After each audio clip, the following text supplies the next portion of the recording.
For today's lesson, we are going to look at online forms. Online forms. But for today, we'll look at the definition for online forms or web forms and the features of an online form. Last week, we were able to know what a search engine is. We talked about search engines.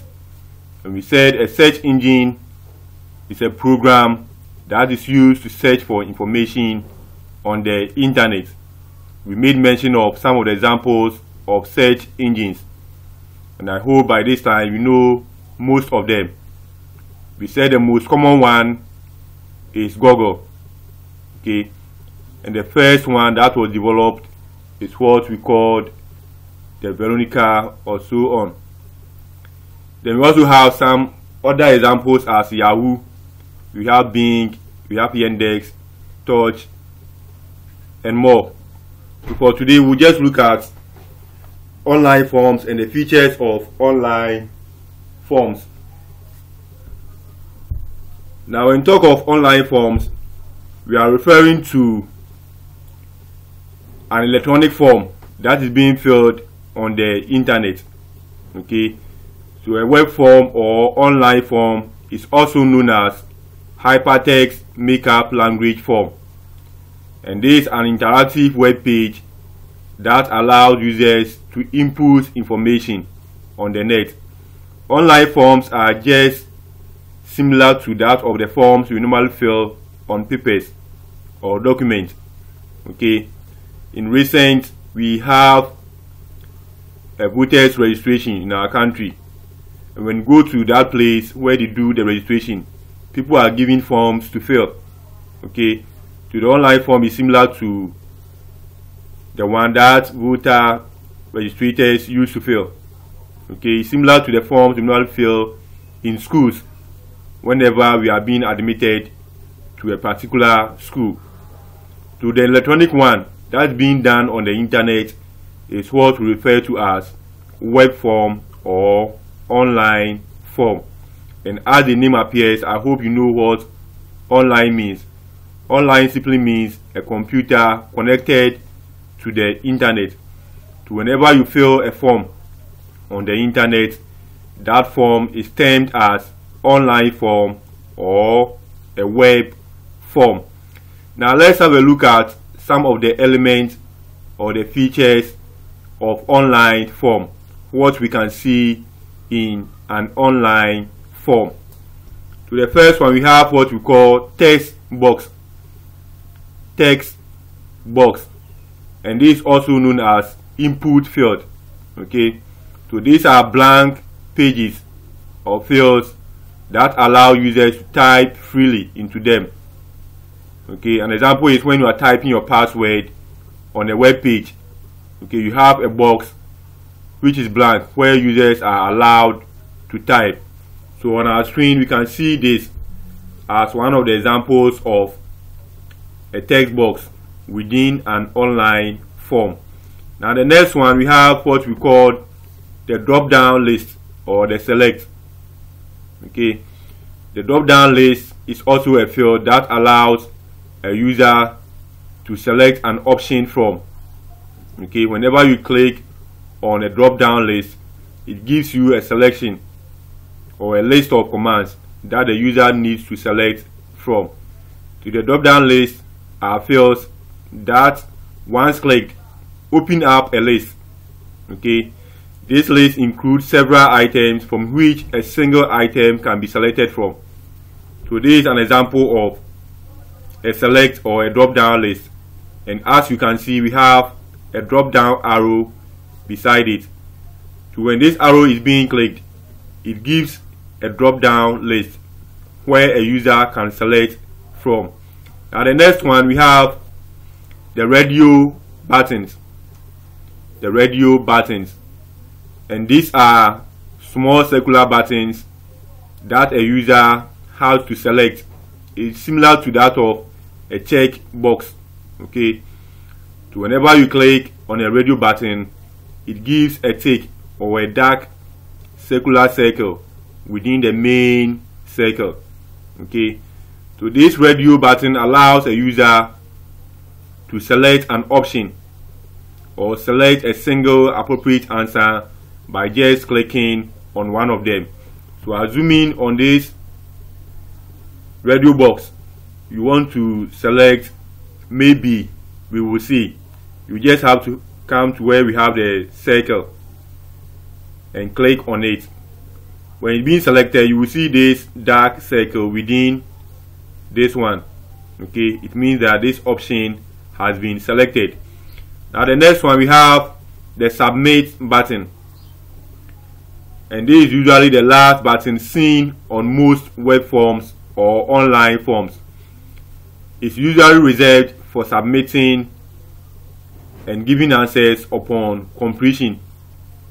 Okay, whenever you fill a form and you complete the form, there's a portion where you can click to submit the form, and that's what we refer to as the submit button. Okay, and the submit button at times varies. We have some that comes in the form of send, get in touch, or request a price quote. So on our screen, what we have here are all examples or the text that we can see on submit buttons. We have something like say hello, find out more, discover more, contact us, be in touch, take a tour. So all these are examples of submit buttons that can be seen in web forms. Now let's look at the next one. We have what we call far. We have the next one to be far, and as the name appears, we know what a file is. Okay, we said a file is anything saved on a computer. So this element allows the user to select a file from the user's computer or mobile phone for it to be uploaded to the internet. A similar one is what we have been doing after doing our work and submitting them on Belite school website. After doing the assignment, we normally use the camera to take the picture and save it on our phone.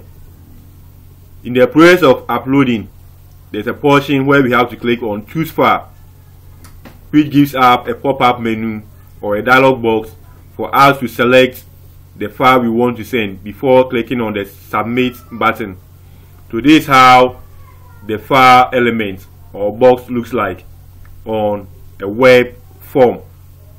Okay, so here you just click on choose file, which will open a dialog box for you to select the file that you need or want to upload to the internet. Now we have the next one to be email, and this is also an element in a web form that allows users to type in email address. Okay, an example of an email address is, maybe let's take joel@gmail.com, delight@gmail.com, kweku@gmail.com, echamponkwabena@gmail.com. So all these are examples of email address. So whenever you are filling a form, you are being asked to type in an email address. This is where the email address is being typed. It's being typed in the email box within the online form. So you make sure it always comes with what? @ So you can type in joel@gmail.com, jessica@yahoo.com, delight@hotmail.com. So all those are examples of email address. Now the next one, we have what we call password, and this is also an element in an online form that is used for secret purpose. Okay, whenever you type in a text within this box, it appears as full stops or asterisk. Okay, and it is this box where passwords are being typed for most online forms. So as we can see over here, texts were typed in the box, but since it's a secret box, or this box is for a secret purpose, what was typed over there is now appearing as full stops. Okay, so password is also one of the elements or the features that can be seen in a web or online form. Now we have other ones like number, and this is a box in an online form that requires a type of text or character that requires a number. Okay, so for this box only numbers are being typed inside that box. Then the next one we have the reset button. The reset button is used to restore or tell a browser to restore the values to their initial state. So the reset button, whenever it's being clicked, whatever you type within the various elements or the boxes in the online form are being cleared to its initial values. So let's take within the form all the boxes are empty. Whenever you type in information within the boxes and you click on reset button, all the text typed within those boxes will vanish, and it will give you the initial box as the online form was open at its initial state. Okay, in case there was a value, let's say 1 in a box, and you click on reset button, it means that whatever you type is going to be raised, then the initial value will be there, which will be 1. We'll end our lesson here and continue next week, Wednesday. For your assignment, we have the first question to be, what are online forms? So you write the definition for online forms. Then 2, write the full meaning of HTML. HTML. Then 3, you write down 5 elements or features of an online form. To end our lesson here and continue next week, Wednesday. Goodbye.